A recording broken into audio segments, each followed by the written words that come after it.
क्या करूँ, वो देखो वो भी जाले लगे हुए हैं यार। ये इतने जाल बुनती क्यों है मकड़ियाँ? इतने तो आपके रिश्तेदार नहीं जाल बुनते होंगे जितनी तो मकड़ियाँ जाल बुन जाती हैं। उसके नीचे सांप आ रहा है, बेड के नीचे सांप है छोटा सा इतना कि बना। उस ध्यान से, कोई हिले ना, कोई हिले ना, यहाँ पे ना है कोई। ध्यान से ध्यान से ध्यान से। कल हम लोगों ने नेशनल न्यूज़ पे सुना था कि पाकिस्तानी लोग जो है अब 11 कंट्रीज में, 11 ममालिक में वीज़ा फ्री जा सकते हैं। अब वो कंट्रीज कौन कौन सी हैं?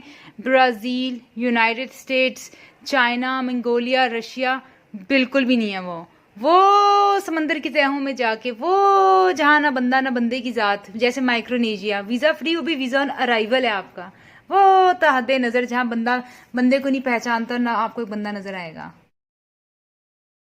यार अब मुझे सफाई करनी है, कुछ समझ नहीं आ रही कहाँ से शुरू करूँ। ये देखो यहाँ पे जाले लगे हुए हैं, अगर मैं आम सफाइयाँ शुरू करती हूँ तो जाले उतारने में पूरा दिन लग जाएगा। और ये एसी इतना गंदा हुआ है, किसी को बुलाऊंगी तो इतने पैसे लग जाएंगे सिर्फ क्लीनिंग के। अब यूट्यूब पे बैठ के वीडियोस देखूंगी कि इसको कैसे क्लीन करें, लेकिन उससे भी पहले मरला ये कि यहाँ पे हमने स्टूल रख कितना ऊंचा चढ़ना है। ओ फल्ला, हम में से सबसे ऊंची हाइट तो मेरे ख्याल से जेसिका की है। हुमा तो जो है टिड्डी सी है, वो तो मुझसे भी हाइट में छोटी है। क्या करूँ, वो देखो वो भी जाले लगे हुए हैं यार। ये इतने जाल बुनती क्यों है मकड़ियाँ? इतने तो आपके रिश्तेदार नहीं जाल बुनते होंगे जितनी तो मकड़ियाँ जाल बुन जाती हैं। नहीं नहीं नहीं नहीं, मेरे ख्याल से वैसे रिश्तेदार ज्यादा जाल बुनते हैं। आपके ख्याल से रिश्तेदार ज्यादा जाल बुनते हैं या ये मकड़ियाँ ज्यादा जाल बुनती हैं? मैंने यहाँ पे मच्छर का ये भी लगा दिया है। यहाँ पे इतना गंद कूड़ा है, मैं कैसे कहाँ से साफ करूँ यार, समझ नहीं आ रही मुझे। यहाँ पे भी जाले, जमीन पे जाले कौन मकड़ी बनाती है? और ये मैंने यहाँ पे लगा दिया मॉस्किटो रिपेलेंट। ओ ये मैंने हुमा को कहा था यहाँ पे लगा के छोड़े, लेकिन इसने तो ये भी ऑन नहीं किया हुआ यार। ये देखो अब ऑन हुआ है ये। यार इसकी वजह से मेरे को मच्छर अभी भी क्यों है कमरे में, उफ अल्लाह। सफाई के साथ साथ जो सफाई करनी है वो ये कि जंग आलूद दरवाजे के ये भी हैं हैंडल्स, इन डोर नॉब्स को भी अच्छे से हमें जंग से साफ करना, जंग से नहीं, जंग मिटाने वाली चीज़ से साफ करना पड़ेगा। मैं क्या सोच रही हूँ कि इस पे ना अल्कोहल लगा दूँ, लेकिन हुमा ने सख्ती से मना किया, कहती है दरवाजे पे अल्कोहल नहीं लगानी क्योंकि अल्कोहल हराम होती है, वो शराब होती है। मैंने कहा शराब और अल्कोहल में फ़र्क होता है, क्योंकि अल्कोहल मेडिकेटेड अल्कोहल भी होती है। आपके सैनिटाइजर्स में अल्कोहल होता है, आप जो हाथों पे बैंडेज वगैरह लगाते हो उसमें भी अल्कोहल होता है। तो अगर इस पे लगा दूँ वो तो सैनिटाइजर वाला काम करेगा और साथ में जंग भी मिटा देगा। बाकी तो इतनी यार ये कितना जंग लगा हुआ है, उफ अल्लाह। हुमा ने तो मुझे यार, ये मैं सैनिटाइजर क्या ना मतलब है वो अल्कोहल से उतारती हूँ क्योंकि जंग बहुत ज्यादा है। जैसे हुमा के दिमाग में जंग लगा हुआ है ना, बिल्कुल इसी दरवाजे पे जंग लगा हुआ है। इस मुल्क में एक तो इतने सांप है, सुबह हमारी चीखें निकल गई सोच के कि सांप है, तो पता चला कि ये हुमा मैडम ने ना ये कारनामे अंजाम दिए हैं कि ये बेल्ट यहाँ पे छोड़ के गई, इतनी पुरानी बेल्ट। कहते मैंने कहा यहाँ पे बेल्ट बिस्तर के नीचे क्या कर रही है, वो भी इस पोजीशन के अंदर जिसमें वो सांप नजर आ रही है। तो कहती सफाइयाँ कर रही थी, ये बेल्ट नजर आई, कभी बिस्तर पे रखती थी तो बिस्तर से नीचे गिर जाती थी, टेबल पे रखती थी तो सफाई में काम में इजाफा हो जाता था, तो इसने बिस्तर के नीचे फेंक दिए बेल्ट। इसकी वजह से ना हम सब की सुबह इतनी चीखें निकली, हमने कहा तो सांप आ गया, सांप आ गया। हमने फ़ोन किया क्योंकि यहाँ पर सांप बहुत कॉमनली आते हैं। ये जो जगह इतनी यहाँ पे गर्मी पड़ती है कि यहाँ पे सांप का आना बहुत कॉमन है। और फल्ला, बहरहाल इसको मैं बेल्टों की अलमारी में रखूँ। ये देखो ये 6-7 बेल्टें पड़ी हैं यहाँ पे, 1 2 3 4 5, पापा की बेल्ट पड़ी हुई है। ये देखो मुझे समझ नहीं आती कि यहाँ पे बेल्ट रख देती थी हुमा तो क्या जाता, बिला वजह हमारा टाइम भी ज़ाया किया, हमारी एनर्जी भी ज़ाया की, और हमें डरा के हमारा तरा भी निकाल दी हुमा मैडम ने। आज मैं फिर से बैठ के मैप स्टडी कर रही हूँ, फ्लैग स्टडी कर रही हूँ, क्योंकि हमारा टेस्ट होने वाला है। मुझे ये समझ नहीं आ रही कि हर कंट्री में ग्रीन ऑरेंज और वाइट क्यों होता है। इसमें देखिए आयरलैंड का जो है फ्लैग एकदम इस कंट्री के जैसा है। अब इसका भी आप फ्लैग देख ले, स्विट्जरलैंड के फ्लैग के अंदर भी ये चीज़ है, और ये पता नहीं कौन सा डेनमार्क का है। अब ये देखो भाई, ये कौन सी कंट्री है, ये है स्लोवाकिया और ये स्लोवेनिया, इन दोनों के एकदम सेम टू सेम है। अब टेस्ट में आप किस तरह के मार्क्स, इस तरह के आपके कैसे मार्क्स आएंगे अगर इस तरह की चीज़ें हैं। अब कॉन्गो का देख ले, वही कलर्स हैं कॉन्गो के जो कोलंबिया के हैं, और कोलंबिया के वही कलर्स हैं जो शैड के हैं या चाद के हैं, पता नहीं क्या नाम है इन कंट्रीज़ के यार। अब मैं कैसे इनके फ्लैग्स याद करूँ यार। और आधे घंटे बाद हमारा टेस्ट भी शुरू होने वाला है, मुझे समझ नहीं आ रही है। देखो हर कंट्री का कलर एक जैसा भी है, मेरा कसूर है किसका कसूर है? माली जो कंट्री है इसका ये बिल्कुल एक जैसा है, सॉरी इन दोनों का एक जैसा है। ये कैसे याद करूं यार। और इटली का मैप बिल्कुल उधर के जैसा है, ये देखो ये बर्लिन, ये मैं क्या करूं यार, सबके फ्लैग्स एक जैसे हैं। पाकिस्तान का जैसा वीज़ा है ना, पाकिस्तान को 11 ममालिक यानी कि 11 कंट्रीज़ में फ्री वीज़ा जाने की इजाज़त है। और आप लोगों को पता है भाई कौन से कंट्रीज़ हैं वो?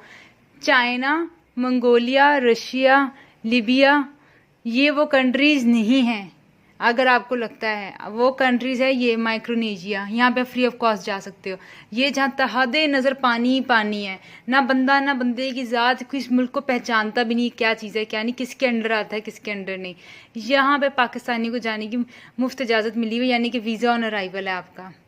तो ये वो कंट्री जहाँ आपको समंदर की तहों में जाके आपको एक जगह आप जा सकते हो। मतलब इस तरह की जो अजीबोगरीब नाम है जिसको कुछ पता भी नहीं है, करीबाती, यहाँ पे भी जाने की आपको फ्री ऑफ कॉस्ट का अंदर फ्री ऑफ वीज़ा जाने की इजाज़त नहीं है। ये भाई पाकिस्तानी पासपोर्ट का हाल है, और क्यों हाल है ये मुझे समझ नहीं आ रही है यार। फला मैं क्या कहूँ यार। ये देखो न्यूजीलैंड दुनिया से दूर है, ऑस्ट्रेलिया दुनिया से दूर है, यहाँ पे भी आप वीज़ा फ्री नहीं जा सकते हो, वो समंदर की तहों में जा सकते हो वीज़ा फ्री। फला यार ये देखो हुमा और जेसिका की ये लड़ाई हो रही है। जेसिका ने मुश्किल से उर्दू सीखी है तो उसने कहा मुझे जुराब ला दो, तो हुमा ने कहा इसको जुराब नहीं मौजे कहते हैं। मैंने कहा यार इसको जुराब को मौजे को एक ही बात है, तो जेसिका ने कहा कि मैं इसको तो मौजे ही कहूँगी। हुमा कहती इसको जुराब कहते हैं। वह बहरहाल मुझे लगता है एक पंजाबी का लफ्ज़ है एक उर्दू का लफ्ज़ है, लेकिन जो कुछ भी है ना हुमा ने इसको बड़ा ही तंग किया है।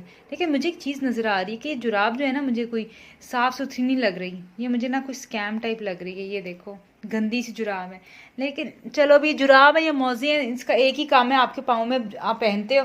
तो मैं बहरहाल मैं हुमा से कहती हूँ कि जेसिका को देकर आए, इसके जॉगर्स पे रख देती हूँ मैं। ये देखो सुखर लड़कियां वो होती हैं जिनका बिस्तर भी सेट होता है, जिनके कंबल लिहाफ भी ठीक होते हैं। और ये देखो मेरी बिल्ली का आज फिर ये हाल कर दिया इन्होंने। ये देखो अच्छी खासी बिल्ली है, इसको पता नहीं क्या कच्चू कुमा बना दिया है बेचारी बिल्ली मेरी। फल्ला इसको क्या कर दिया यार, इसका मुंह क्या हो गया इसको। ये पर्शियन कैट थी, इसके साथ वो हाल की कि ये फिलाइन कैट बन गई, पता नहीं कौन सी फेरल कैट बन गई है। और मेरी वो किधर लिहाफ, ये छोटी सी चादर मेरी पतली सी। ऐसे भी यार इधर इतनी गर्मी होती है कि ये इतना, अगर आप सर्दी भी लगे ना तो ये इतना पतला सा कंबल है ये काफ़ी होता है। वो भी सर्दी तूफान हो ना जब, यानी कि जनवरी का महीना, एक दिन की सर्दी पड़ती है तो वो होते हैं। बहरहाल यार बड़ी गर्मी है, इतनी धूप है मेरा दिमाग ख़राब हो गया कि आप घर के अंदर भी ना ऐनक लगा के फिरो। मतलब इतनी तेज़ रोशनी, इतनी तेज़ धूप है, हालांकि मैं सिर्फ घर के पल्ले किनारे भी हूँ और इतनी रोशनी है। ओफ, इल्म की रोशनी से अल्लाह का बख्श दे हुमा को, तो हुमा का भी दिमाग काम कर जाए।